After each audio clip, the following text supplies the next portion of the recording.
Coach Mitchel Ulrich.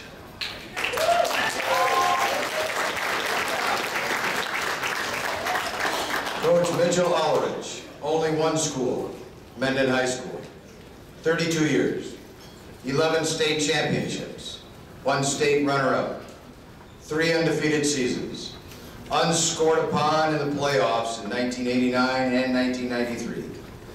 Winning record of teams Coach Ulrich has been a part of, 317 wins, 56 losses. Coach Ulrich's biggest thrill in coaching, 11 state championships, each and every one. It never gets old. They all are special. Coach Ulrich comments on why coach. I coach for the love of the game of football, the chance to be an integral part of each team and each young man's life. Ladies and gentlemen, the newest member of the Hall of Fame, Coach Mitchel Ulrich.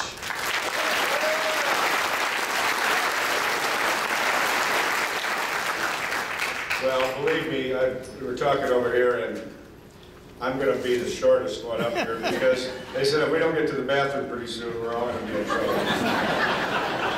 And you know, being number 14, you get to look around, you do daydream with that. I really like the motif. You see the football? Did I get you all to look up at least? No, I would like to thank the association, Coach HoF, and Michigan as the host here. Kind of screwed up a little bit because Coach HoF had to leave to go recruit somebody. Do you realize how hard it is to find a blue and green tie? And I was going to talk to Coach HoF and say, Coach, I'm sorry, I bleed green for the Mendon Green Hornets, but when it comes to Saturday football, I'm all blue, so go blue. So there is blue in here, honestly. But he's gone, so he didn't get to hear that. Also, to all the inductees, it's a pleasure and honor to be up here with all of you, and you know, all the years we've put in, it's amazing. I can't believe this is 32 years. I don't know where the time goes, but so be it. I'm going to start, because I don't want to get too far into this and get the teary-eyed part. This is opportunistic for me. I don't have a lot of family left. My father's birthday would be tomorrow. And he's been gone since I was 19. He died when I was quite young. I was a sophomore in college. And he would be 104 tomorrow. I look pretty good for 80, don't I? That coaching keeps you young. It gives you gray hair, but it keeps you young. Anyway, I'll get back to that on the family side of this. Well, the other thing I was going to say, I thought I was going to be nervous. When I get up here and look at all you naked people, it's just, and believe me, some of you look better than others. Scott, Denny, Dave, put your clothes back on, please. So that breaks the ice a little bit. You know, it's interesting. I was trying to figure out what I was going to talk about. And being an assistant coach for 32 years, never a head coach, you know, it's not all about me. I think it's about the program, and maybe I'll speak for a lot of the assistant coaches. And we were at the high school clinic in Kalamazoo here a couple months ago in January. And we're actually having a beer with Coach HoF, one of the ones he didn't drink when he was at Ball State, I think. And some of our staff was sitting there, and they heard some talk of the Hall of Fame. And this young coach, I can't even remember what school he's from, he said, "You're going to be inducted to the Hall of Fame? You know, I'm a new coach coaching JV football, and we're having a heck of a time even winning games." He said, "What do you know, can you give me some ideas of your success as being a coach, success as a program?" And we had a couple of beers, obviously, so I'm thinking, man, it takes a lot of stuff. I don't know, there's a lot of stuff. And I started going through some things, and as I went through it, the word stuff kind of came through as quite an acronym, S-T-U-F-F. And I thought that'd be easy for me to come up there and talk, because I can't remember a lot of things anymore. I can't see either. So stuff, think about this. What it takes to be successful as a coach and as a program. The S, staff, coaching staff, consistency. Those things are important. If you look at our staff, I'm going to have them stand in a minute.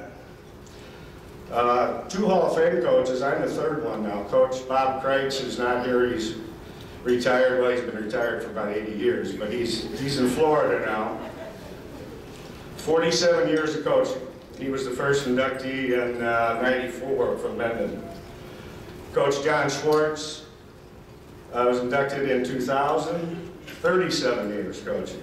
I'm just a peon with 32 years. And then down the road, and I think probably years to come, Hall of Fame coach again, Len Sampson, who's also our AD and our head baseball coach, 22 years. And then probably some of the biggest thrill is these young coaches that have all played for us coming up, and they're now on our coaching staff. That's that consistency. They know exactly what it takes. They can go out to practice. They know what we're doing in step one. They know what we're doing in the second practice. They remember, because we haven't changed anything in 30 years. We really haven't. So I'm going to have those guys stand. There's a couple of our assistants. Coach John Schwartz, who's Hall of Fame. Len Sampson, our AD. Mike Smith, Steve Butler. And I added up all the years, not everybody's here, but of the staff right now, varsity through JV, we have about 170 years in coaching experience. So that's consistency. All at the same place, and a lot of these kids come up. And I know some of you coaches said it's a thrill when you have a player that comes back, goes into teaching and coaches. That's amazing. See, I'm already going way over.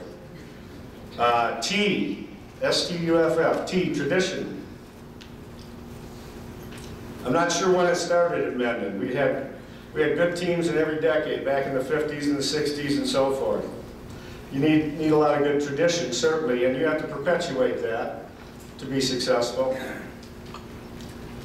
Mendon's record overall, 458, 156, and 9, back when you had ties.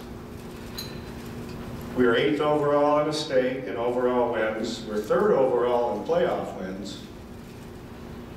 And since 1989, when Coach Schwartz and Coach Kreitz and I took over as the head job, when John took over, 249 and 54. That's an average of over 10 games a season.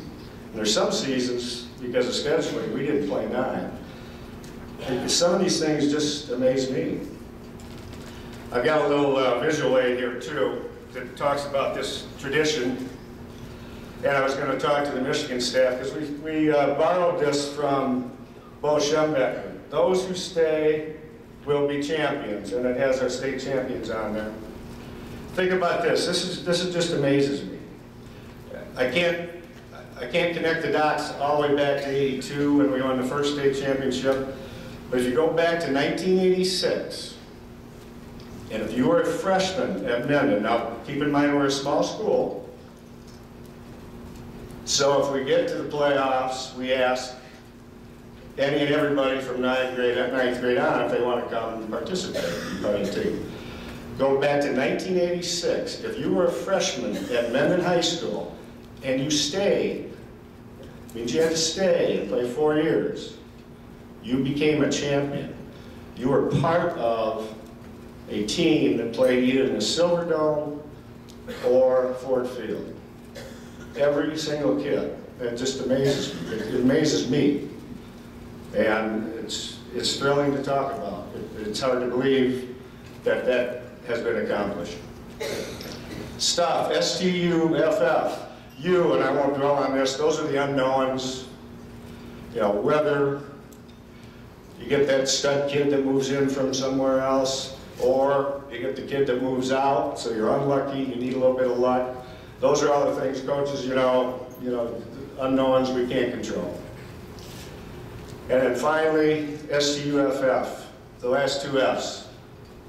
Now I'll go friends and family as opposed to family and friends, just so I can talk about my friends.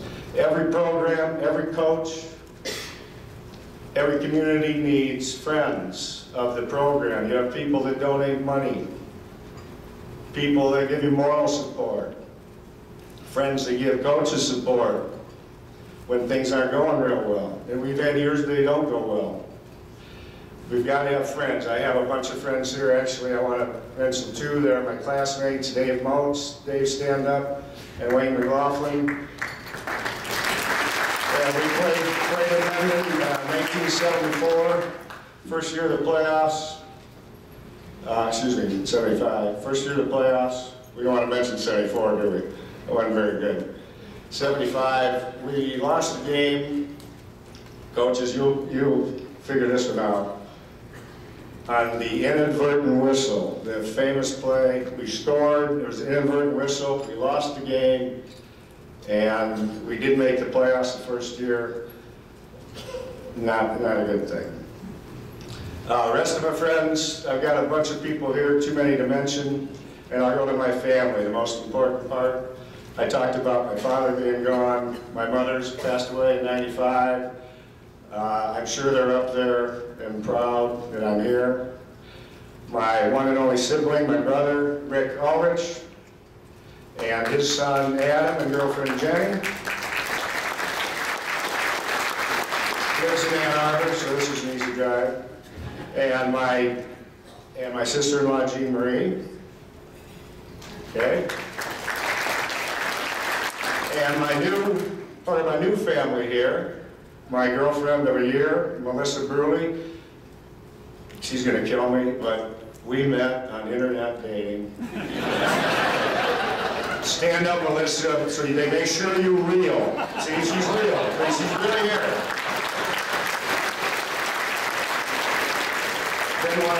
Been one of the best years of my life. She's a wonderful woman. She is the luckiest woman in the world, not because she's with me, because she's with me with only 1 year coaching instead of 32. So she didn't have to put up with all that. And then, probably the two most important people in my life, my two daughters and their boyfriends, Alicia and Matt. Alicia, stand up, please. Give her a hand, too. I know it's not good. She just completed her MBA. She's graduated from Springer. And Monica, my baby girl, and Jordan, her boyfriend, stand up. Monica was that little girl that had to act as my boy, and she had to wear the football uniform for school pictures, be the football player for Halloween, and all that good stuff. She's turned into a beautiful girl. She still can throw the football pretty good, by the way. Enough of that, I already took too long, but thank everybody. You're a great crowd. Congratulations to everybody. Take care.